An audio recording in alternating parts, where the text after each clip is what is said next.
Meg is back. Meg McWilliams joins us today to talk about how what we eat impacts the environment. Good to have you here. Nice to be back, Laura. Thank you. Who cares what I eat? How does that impact the environment? Well, aside from our health, of course, and we all have learned more and more about how what we put in our body makes a difference, but it also makes a difference to the earth and the environment. So let's talk about going to the grocery store, buying organic. I'd love to buy more organic, but honestly, it's so darn expensive. Well, actually, it's somewhat of a myth because the prices are starting to come down. Really? Because there's more demand, and there are more and more producers now making, producing organic food, and there are a lot of other healthy forms of fresh fruit and vegetables that aren't necessarily organic. Now, one of the great things about this area, we're broadcasting here from New Jersey, is all of the local food stands that pop up. Now, they're only here for about 8 weeks, but literally, you got a coffee can waiting there on the honor system, you throw a couple bucks in and you can grab some local homegrown tomatoes. Why is that so important to support those local farmers? Well, there's something called food miles, and I think we don't often think about where our food comes from and the impact on the environment that our food might have because it's traveled a far way. When we buy bananas, for instance, not only might it be in its refrigeration and how it's traveled, but it's also the carbon for the travel itself, the transportation. So you're buying right off that farm stand. So there's a carbon footprint that you're helping to eliminate. I never thought about that. And it's fresher. Right. I just thought, hey, it's helping preserve a farm which otherwise is going to be paved over and a house built on and it. There's that. And right, there's that. Right. Well, let's talk a little bit about vegetarian versus vegan, the differences between buying vegetarian and vegan. Well, there's a lot more talk about vegan these days, and not only for our health, again, reducing risk of cancer, heart disease, diabetes, obesity, all of it. But vegan, eating less meat, yeah, I lost it there. Oh, that's okay. I do that. I do it all the time.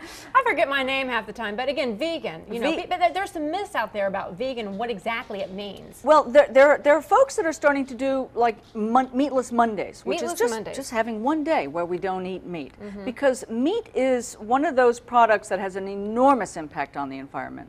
For instance, the United Nations Agriculture and Food Organization estimates that 20% of all the greenhouse gas emissions made by humans comes from meat production and livestock. And that actually is more than transportation, believe it or not. Okay, so you're saying that the cattle industry, it's bad to eat meat? Or? Livestock, well, I think if we could eat a little less, and that's what the concept of meatless Mondays is about, is reducing the amount of meat we eat. We don't need as much as we think we do. There's a lot of studies showing that.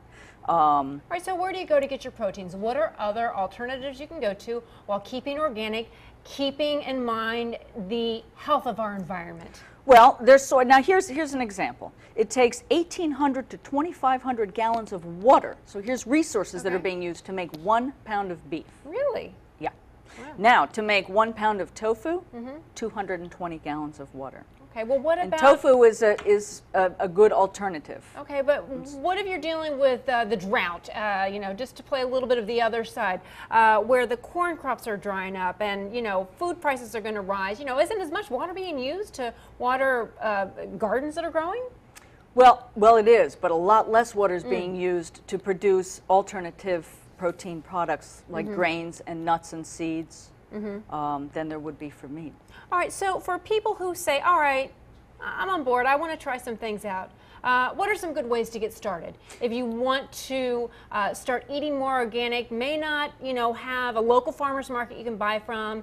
You might only have one grocery store with a small little section to buy from, and it is a little pricey. What's some advice? Getting better and better, but here are 3 things to look for if you're trying to choose foods that are going to be a little easier on the environment. One is, where's the food coming from? Okay.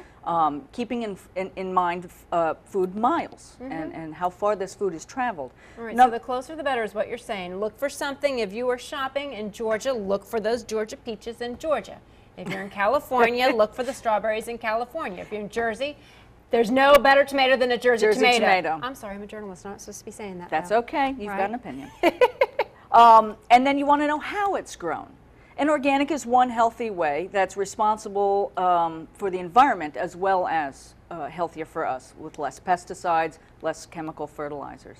And then you also want to know what, how, and so are the people at the grocery store, are they usually pretty knowledgeable, or do you have to go to a certain person? In particular, I know there are certain chains where they have experts out there, and they can say, listen, I've got to go to a gluten-free diet, and they'll actually walk you through any hurt, any problem, and just going to customer service and saying, hey, can somebody help me walk me through and understand the organic aisle? Well, it depends on the store you're in. Of course, Whole Foods or a store like that specializes in natural whole foods is going to have more information on gluten-free or organic diet requirements, but you can go to any supermarket. In fact, I would encourage people to go and say, hey, I'm looking for more organic produce or locally grown produce or produce that's, made with less pesticides.